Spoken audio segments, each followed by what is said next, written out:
Good morning, everyone, and welcome to the 2026 Mecum Auto Auction Live Show. Galen joining you, David Blackwell, and my main man, Shane Matthews, coming live from a brand new location. We're here at the mezzanine instead of in our usual suite. Shane, welcome back. Hey, thanks. It's good to be back. I think you got me way too hot. Probably. Yep. You're a ginger. You're used to being hot. What do you want? Just let me look at this. Don't listen to this. I got Look you. At this. I can see clipping. All right, perfect. It wasn't clipping. Awesome. David, you got signal over there? I hear you loud and clear. You hear me all right? Yeah. All right. Perfect. Ready so to go.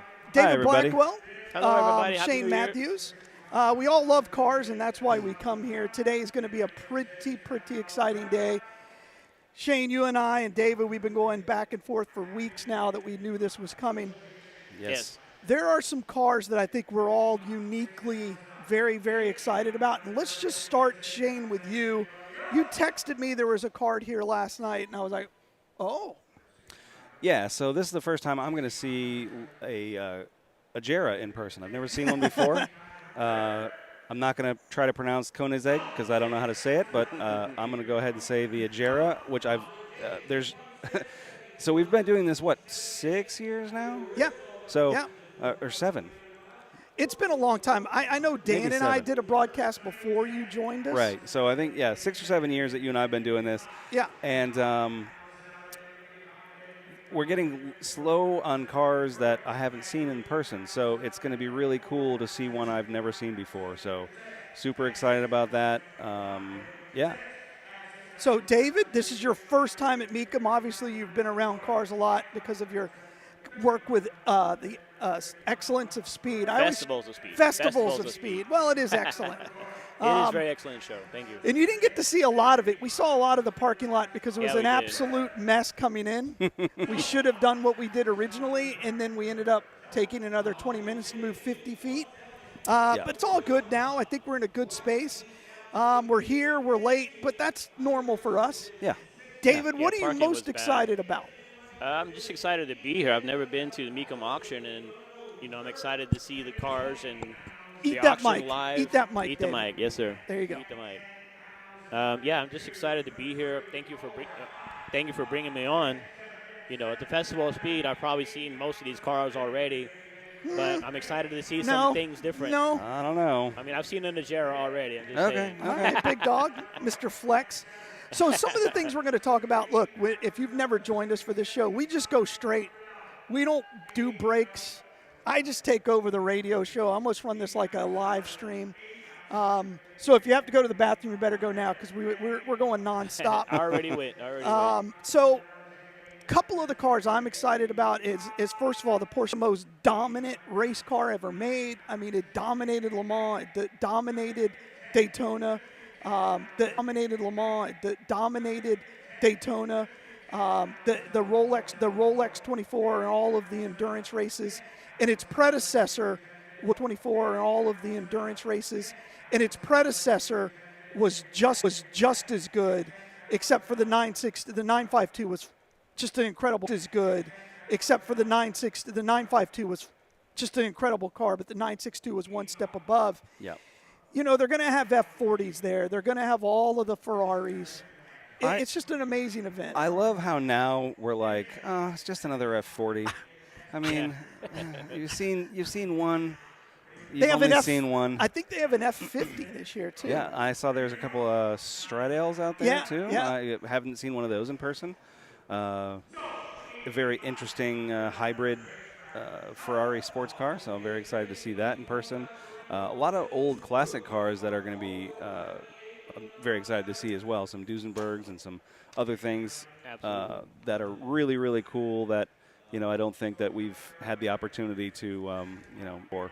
What makes this setup a little bit tougher is we can't see the block the way we could in the past. Yep. So there are some cars that are going to be coming over the block during this that I hope we get a real chance to focus on. We still in mini bike territory? No. There's a police SUV. The Dodge. Tom says we're buffering really bad. Okay, I don't care. Don't tell me that again, David. Yes, sir. All right.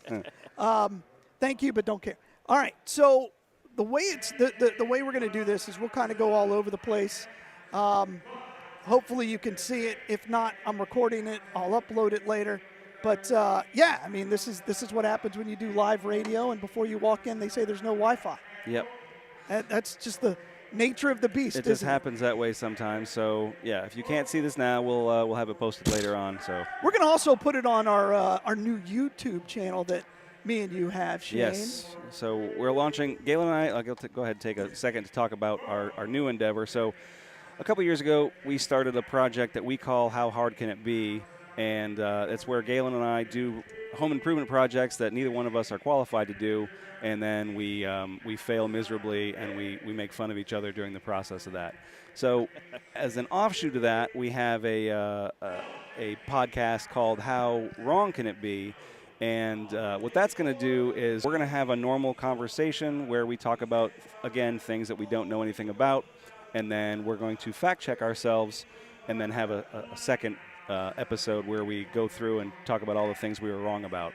So that'll be coming out pretty soon. So this will be on the same YouTube. Actually makes it on the air. It's fine. It's fine. That's one of the ones that, and most of these are because it's Shane and I will text each other while we're working with some random thing. Yeah. And that's kind of how our show topics go. One of them is going to be the most useless car of all time. That is a very easy answer. It's a one-word answer. Another one, if you could buy one car from each of the years that we selected, from 57 through 97, what car would it be? We'll talk about some of the new cars coming out, some of the new trends coming out. And, again, David, this is your topic, and I kind of want to start there because it's fresh in our brain. Yes, sir. Current cars from the 2020 years are just what cars from that generation are going to be collector cars? And I'll let you start. Obviously, anything from Lamborghini, Ferrari, those are all collectibles. But then you got the new people on the block. Those we know. Those are super we know cars. those. I don't know. There's a couple in that group that are not great. There's always like the McLaren 575. I mean, will those, how will they hold their value? I'm not saying they won't be cool, but you're not going to buy it now and make any money. You're talking about like the Marauders of the group, right? Correct. That's correct. Correct. The Nomad that you bought for $1,200 and now could sell for $35. Yeah, it's hard to say because they mass produce cars so much now that, who knows what's going to. Yeah. The market is so saturated, But then there's all the, Mustangs, Bosses, and stuff like that. Not too many Volkswagens. I'm a Volkswagen guy. Usually the R-Boss, stuff like that. They're cool cars. For me, the reason I thought this though. topic was interesting is Yeah. because so many of those cars of that era is they don't hold up real well.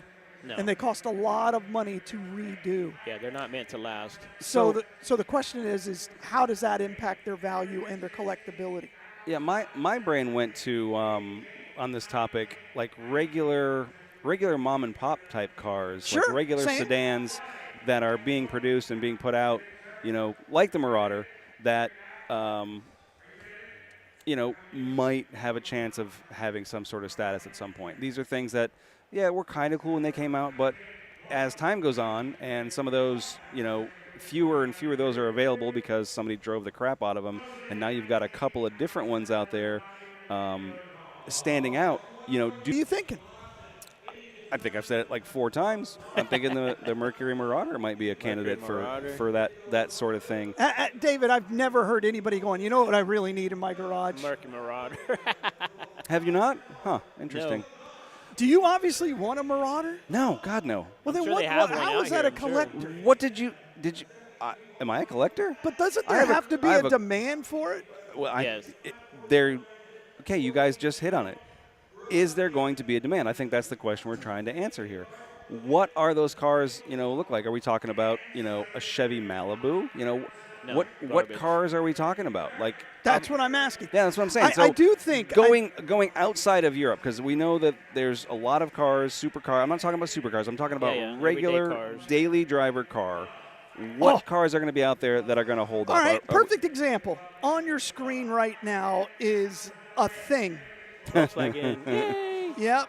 Yeah, but you said in the beginning of this segment, 2000s. That is definitely not a 2000. Well, I was saying as an example. Oh. No one bought that car and said, this thing is going to be a collector's item. Right. Literally this thing. That's my Right. point. Yeah. But you know what? So you're saying Even there's in- hope for my wife's Passat?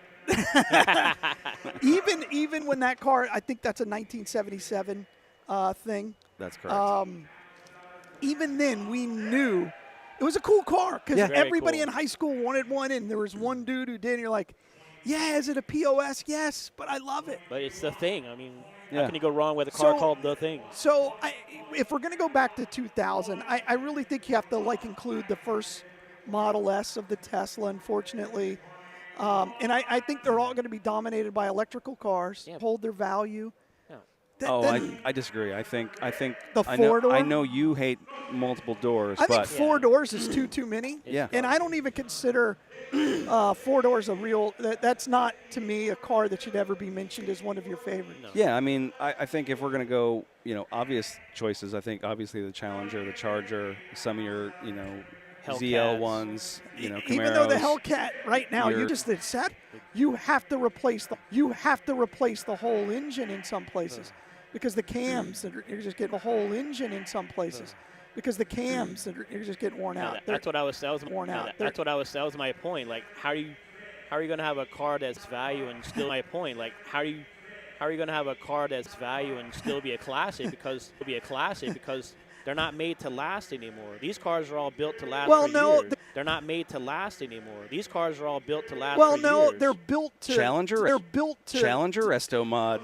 Take No. a brand new car and Resto Mod it There's to be. never been a time when Dodge has been a brand you could depend on. No, do- absolutely not. Let's talk about that exercise. Has been a brand you could depend on. No, do- absolutely not. Let's talk about that exercise. What if we took a Hellcat and we put an old 350 in it?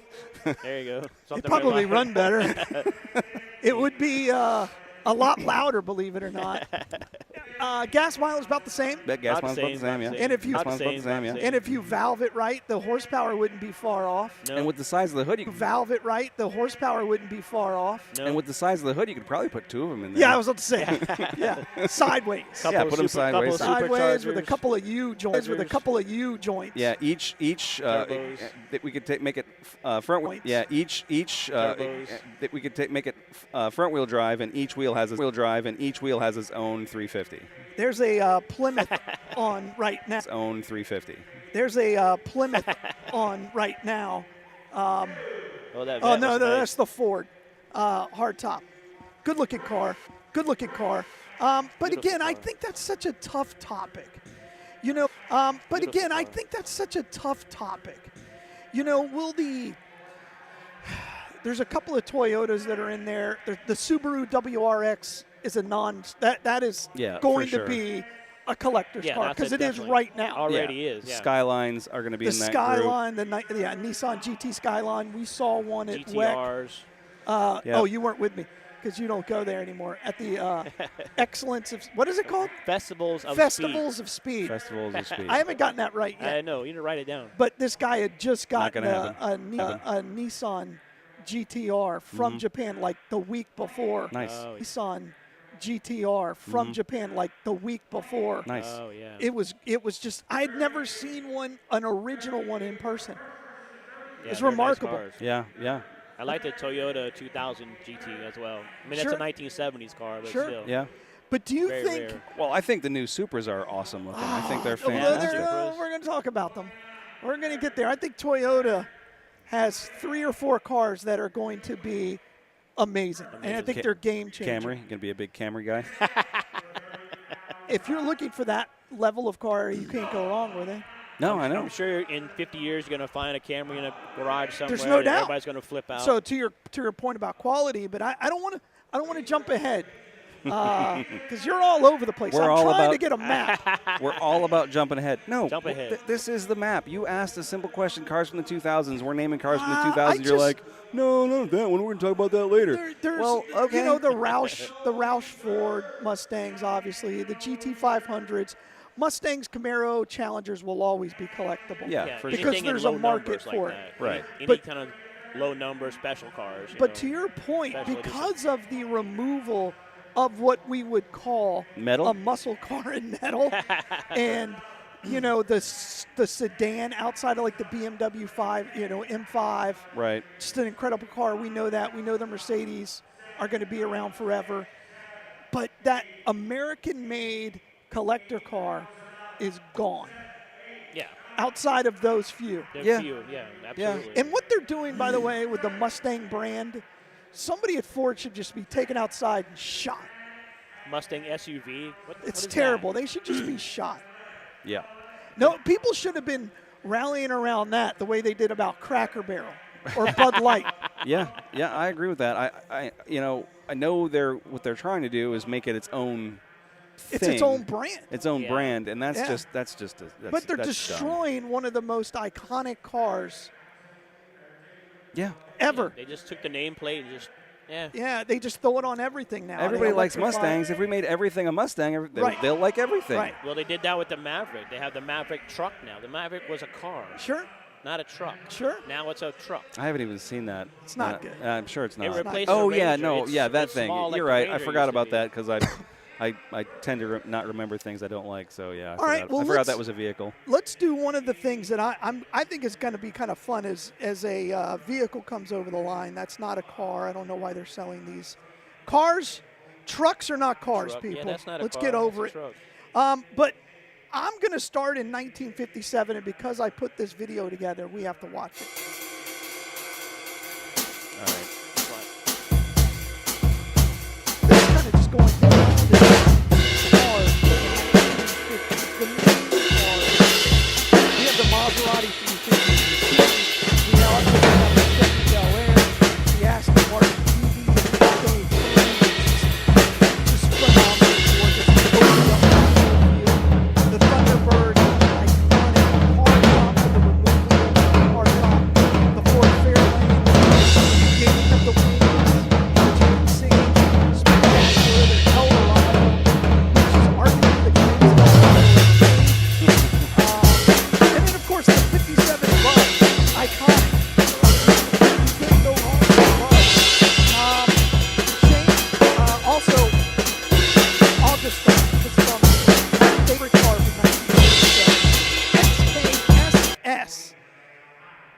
a thing of beauty.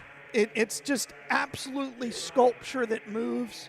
I love it, and Jag at that time was dominating the market. The XKSS? Yes.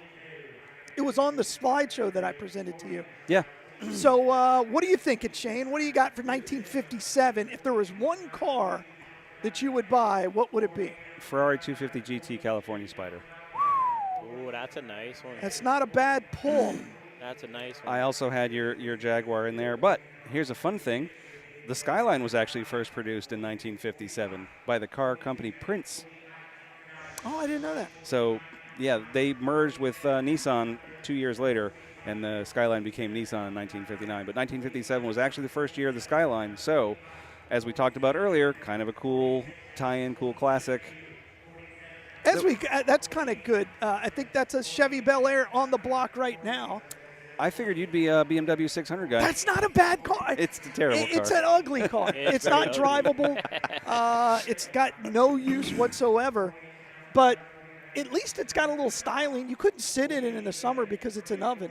Yeah, well, I mean that, and then if you need to get out and you're parked in front of somebody, you got to get up in front. So I don't know how that's going to work out. No front-end collision. All right, David, protection. 1957, what are you putting in your garage?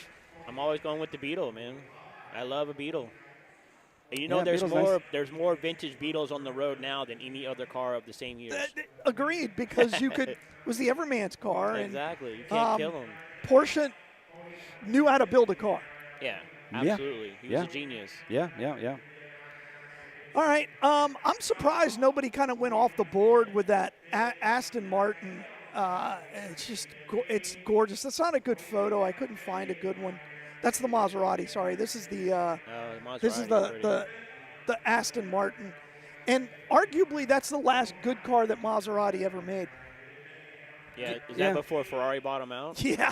Well, Chrysler, Daimler. Chrysler, Ferrari. Yeah, I mean they're just a mess. Yeah. But 57 is really the beginning. If you're looking in the United States, those early 50s, that's where the American car became something that you could look at and became iconic. Because now we're getting into the wings of the 50s and all Right. the way into when they really lost themselves in the 70s. Yeah, this is when they, they really kind of styling started taking over, where everything didn't look the same. Everything wasn't just a blob of metal. In the 20s, everything was a box, and then they rounded the box, and then they kind of went back and squared the box, but they put fins on the box. So a lot of different things happening, and then, yeah, I agree with you. I think 1957 is when it really started, coming to a head in terms of styling and things like that. I mean, you could argue 53 with the Corvette, but I think, in general, I think the mid-50s is the when 50s style really started taking the center stage. Great point on the Corvette, because the Corvette was more of a European-style coupe. Yeah, it was. You wouldn't consider that body style Right, American. You're right. Used to. It does? When is All that? the time. I don't think All so. the time. All the I time. don't think so. But again, I think that late mid the interstate system. Yeah. The Eisenhower and gas prices being so cheap and cars being so cheap. Yeah. The economy was a whole lot better than it is now. So, your car defines you. And we've kind of lost that completely. And then as For you sure. go into the 60s and in 70s, early 70s, your car definitely defines you.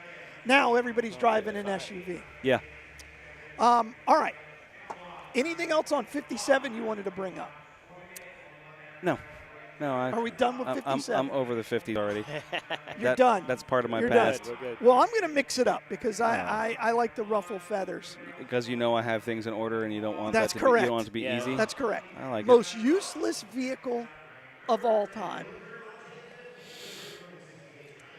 Shane, you're first. Useless.